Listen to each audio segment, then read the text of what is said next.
Hello everyone, आज की इस वीडियो में हम देखेंगे ग्रेग मैक्यून की बुक एफर्टलेस की समरी को। इस बुक में हमें बताया जाता है कि कैसे हम कम टाइम में और कम से कम एफर्ट लगा के ज्यादा से ज्यादा आउटपुट प्रोड्यूस कर सकते हैं। ऑथर ग्रेग मैक्यून शुरुआत करते हैं हमारा और हमारी सोसाइटी का एक बहुत बड़ा मिथ तोड़ने से। ऑथर बताते हैं कि हमारी सोसाइटी और हम में से ज्यादातर लोग ये मानते हैं कि जो लोग जितने ज्यादा बिजी रहते हैं वो उतने ज्यादा प्रोडक्टिव भी हैं, लेकिन ये बात बिल्कुल भी सही नहीं है।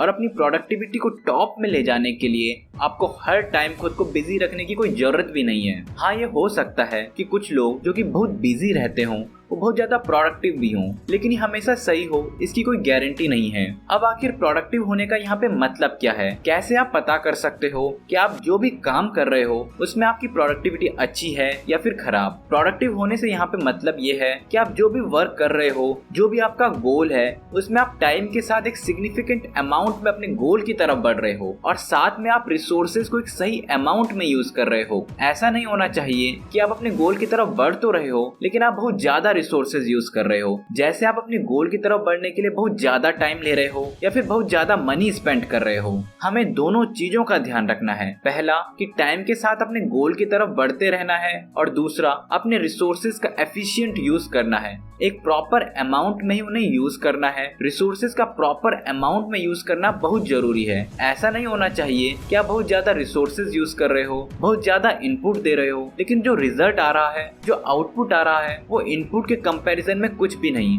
बहुत ही ज्यादा कम है। ऐसे आउटपुट का साफ साफ ये मतलब निकलता है कि आप एक बिजी आदमी हो, ना कि एक प्रोडक्टिव पर्सन। आपको जरूरत है अपनी स्ट्रेटेजी में चेंज लाने की, एक जबरदस्त प्लान बनाने की। हम जब भी कोई काम करें हमें एक बैलेंस बनाना है हार्डवर्क और प्लानिंग के बीच में। आप पूरी जिंदगी सिर्फ हार्डवर्क और स्ट्रगल नहीं कर सकते। ये बात सही है कि हार्डवर्क आपको पे बैक करता है, लेकिन सिर्फ तभी जब आपके पास एक अच्छा प्लान हो, एक विनिंग स्ट्रेटेजी हो। ये बात बिल्कुल भी सही नहीं है कि आपने किसी गोल को पाने के लिए बहुत टाइम तक स्ट्रगल किया, बहुत मेहनत करी और आखिर में आप सिर्फ इस वजह से फेल हो गए क्योंकि आपकी प्लानिंग सही नहीं थी, और फिर आप कहोगे कि कोई बात नहीं, हमने कोशिश तो करी। अगर आप थोड़ा सा हार्डवर्क कम भी करते और वही एनर्जी, वही टाइम उसकी जगह एक विनिंग स्ट्रेटेजी बनाने में लगाते तो रिजल्ट कुछ और ही हो सकता था। आपको अपने रिसोर्सेज, अपना टाइम बहुत ही केयरफुल रह के यूज करना है और कितना भी काम क्यों ना हो, हमेशा अपने लिए, अपने फैमिली के लिए टाइम निकालना है। इस बुक में हमें सिखाया जाता है कि कैसे हम बिना थके, बिना स्ट्रेस में आए हुए, मजे करते हुए लगातार अपने लक्ष्य की तरफ बढ़ सकते हैं। तो चलिए शुरू करते हैं आज का वीडियो और चलते हैं कुछ नया सीखने के मजेदार सफर में। पहला लेसन जो इस बुक से मैंने सीखा वो है clear mind and a winning mentality will get us in the effortless state where everything becomes achievable। क्या आपने भी ये बात नोटिस करी है कि कुछ लोग जब भी कोई भी काम करते हैं, काम कितना भी ज्यादा क्यों ना हो, कितना भी मुश्किल क्यों ना हो, वो बड़े आराम से, बिना परेशान हुए, एकदम रिलैक्स रहते हुए उस काम को खत्म कर देते हैं। आप किसी भी फील्ड के टॉप परफॉर्मर्स को ले लीजिए, चाहे वो फुटबॉल, क्रिकेट के टॉप प्लेयर्स हों या फिर स्टेज में बहुत बड़ी भीड़ के सामने परफॉर्म करता हुआ कोई सुपरस्टार।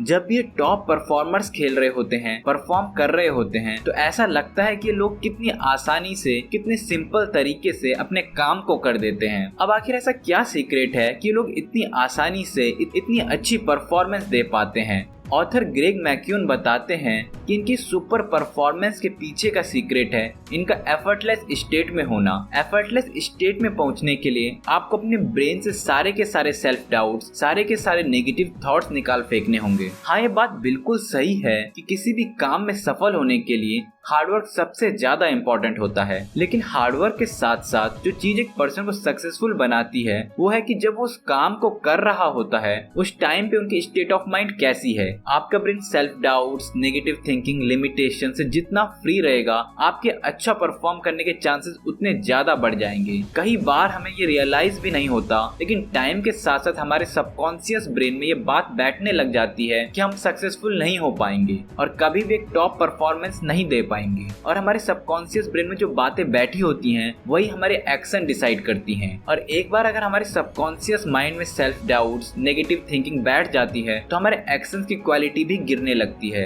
और हम कभी भी टॉप क्वालिटी की परफॉर्मेंस नहीं दे पाते। अब सवाल आता है कि हम ऐसा क्या करें कि इस नेगेटिव थिंकिंग और सेल्फ डाउट से हमें छुटकारा मिल सके। इसका सबसे आसान तरीका है कि आप एक नई शुरुआत करो, इस विश्वास के साथ कि आज तक आपके ब्रेन में खुद को लेकर जो भी सेल्फ डाउट्स थे, जो भी चीजें आपको ये एहसास कराती थी कि आप वो काम कर ही नहीं पाओगे, वो एकदम गलत थी। ऐसी मेंटेलिटी जहाँ पे आपके ब्रेन में बात अच्छे से बैठी हुई हो कि आप सिर्फ और सिर्फ कामयाब होने के लिए बने हो, आपको एक एफर्टलेस स्टेट में लेकर जाएगी। और एक बार आप एफर्टलेस स्टेट में पहुंच गए तो आप भी बहुत कम रिसोर्सेज का यूज करके, बहुत कम स्ट्रगल करके, बहुत कम टाइम में ही कामयाबी हासिल करने लगोगे। आपको भी मिनिमम एफर्ट लगा के मैक्सिमम गेन मिलने लगेगा। इसके अलावा हमारा ब्रेन हमेशा अपनी फुल कैपेसिटी पे काम नहीं कर पाता। अपने ब्रेन के आउटपुट इंप्रूव करने के लिए राइटर हमें पोमोड्रो टेक्निक का यूज करने के लिए कहते हैं। इस टेक्निक में आपको लगातार काम करने की जरूरत नहीं होती। आपको 25 मिनट्स के लिए अपना काम करना है और फिर उसके बाद 5 मिनट्स के लिए ब्रेक लेना है। 5 मिनट का ब्रेक खत्म होते ही वापस काम पे लगना है और फिर इसी साइकिल को रिपीट करते रहना है। अब चलते हैं हमारे दूसरे लेसन की तरफ, जो है always take a minute to define the end goal of a project and then make the task more enjoyable. कई बार हम लोग काम करते रहते हैं, मेहनत करते रहते हैं,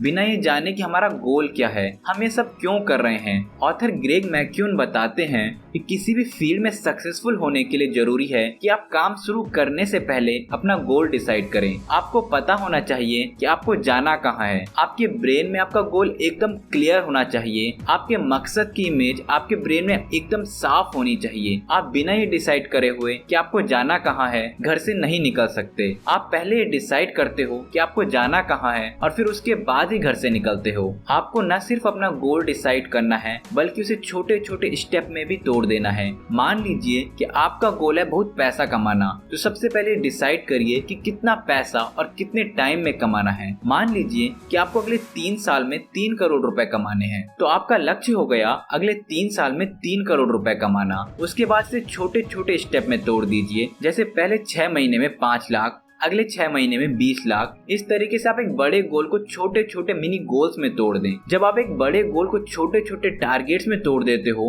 तो आप बीच रास्ते में हताश नहीं होते हो कि मंजिल तो मिल ही नहीं रही, क्योंकि छोटे छोटे गोल्स आपको लगातार मंजिल के करीब पहुंचने का एहसास कराते रहते हैं और आप बिना हताश हुए, बिना डिमोटिवेट हुए लगातार आगे बढ़ने की कोशिश करते रहते हो। एक गोल सेट करना, उसके बाद उस गोल को छोटे छोटे मिनी गोल्स में ब्रेक कर देना। उन मिनी गोल्स को अचीव करने के लिए आपको डेली क्या करना है, इसके लिए एक प्लान सेट करें। उन प्लान्स को कंप्लीट करने के लिए आप क्या क्या स्टेप्स लोगे उन्हें लिखें। इसके बाद इन स्टेप्स की एनालिसिस करें, पता लगाएं कि कौन से स्टेप्स आपको मैक्सिमम रिजल्ट दे रहे हैं और कौन से स्टेप्स कोई खास आउटपुट नहीं दे रहे। जो स्टेप्स आपको मैक्सिमम आउटपुट दे रहे हैं उन पे ज्यादा फोकस करें और जो स्टेप्स खास रिजल्ट नहीं दे रहे उन्हें अपने प्लान से हटा दें। ऐसा करने से आप मिनिमम एफर्ट और मिनिमम टाइम में मैक्सिमम आउटपुट प्रोड्यूस कर पाएंगे और कम टाइम में ही अपने गोल यानी अगले 3 साल में 3 करोड़ कमाने की तरफ बढ़ पाएंगे। कई बार आपको लगेगा कि आपके गोल को पाने के लिए आपका जो प्लान है, जो स्टेप्स हैं, वो बहुत ही ज्यादा कॉम्प्लेक्स हैं, बहुत ही ज्यादा मुश्किल हैं और आपको कुछ समझ नहीं आ रहा होगा कि कहाँ शुरू करें, कैसे शुरू करें। ऐसे टाइम पे आपको अपनी एफर्टलेस स्टेट को बनाए रखना है। आपको डिमोटिवेट नहीं होना है, अपने माइंड को नेगेटिव थॉट से फ्री रखना है और कोशिश करनी है चीजों को एक स्ट्रक्चर्ड वे में देखने की, न कि अंधेरे में तीर चलाने की। अपने प्लान पे फोकस करना है, अपने वर्क को ऑर्गेनाइज्ड रखना है।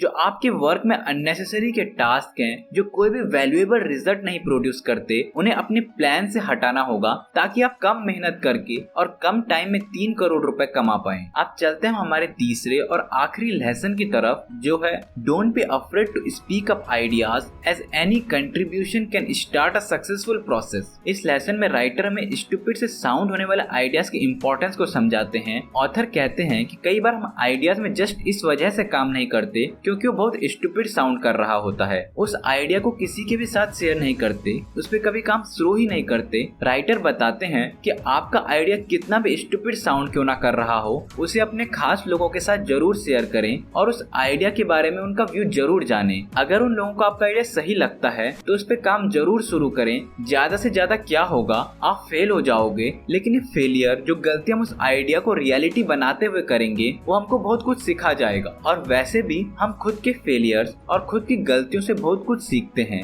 एक और बात जिसका आपको ध्यान रखना है वो ये है कि आपको अपनी कोशिश को कभी भी वेस्ट नहीं बोलना है। आपको अपने प्लान की एनालिसिस करनी है, ये खोजना है कि आप कहाँ इम्प्रूवमेंट कर सकते थे, आपके प्लान में कहाँ गलतियां थी और अगली बार उन गलतियों को रिपीट करने से बचना है। अगर आप ऐसा करते रहेंगे तो कामयाबी हासिल करना सिर्फ टाइम की बात रह जाएगी और आप जल्द ही कामयाबी हासिल कर लोगे। इसके अलावा एफर्टलेस स्टेट में बने रहने के लिए जरूरी है कि आप एक प्रॉपर स्पीड से काम करते रहो। कई बार हम लोग जब कोई नया काम या नया बिजनेस शुरू करते हैं तो शुरुआत में बहुत ही जोश में रहते हैं। हम अपनी सारी एनर्जी, सारा टाइम, सारे रिसोर्सेज उसमें लगा रहे होते हैं, लेकिन हमें ऐसा करने से बचना है। हमें अपने सारे रिसोर्सेज, सारी एनर्जी को बिजनेस के शुरुआत में ही नहीं लगा देना है, बल्कि अपनी एनर्जी, अपने रिसोर्सेज पूरी प्रोसेस के लिए बचा के रखने हैं। उन्हें पूरी प्रोसेस के लिए इवनली डिस्ट्रीब्यूट करना है और इस बात का बेहद ख्याल रखना है कि हम अपनी सारी एनर्जी शुरू में ही खत्म ना कर दें, बल्कि उसे पूरी जर्नी के लिए बचा के रखें। अब देखते हैं कि एफर्टलेस बुक को किसे पढ़ना चाहिए। मेरे हिसाब से वो पर्सन जो कि टाइम को प्रॉपरली मैनेज करने में स्ट्रगल कर रहा है और अपनी प्रोडक्टिविटी को बढ़ाना चाहता है, कम टाइम में कम मेहनत करते हुए ज्यादा आउटपुट पाना चाहता है, यानी हर उस व्यक्ति को ये बुक पढ़नी चाहिए जो अपनी एफिशिएंसी को बढ़ाना चाहता है। अब बारी इस बुक से मेरी फेवरेट लाइन की, और वो है remember that if you don't prioritize your life someone else will.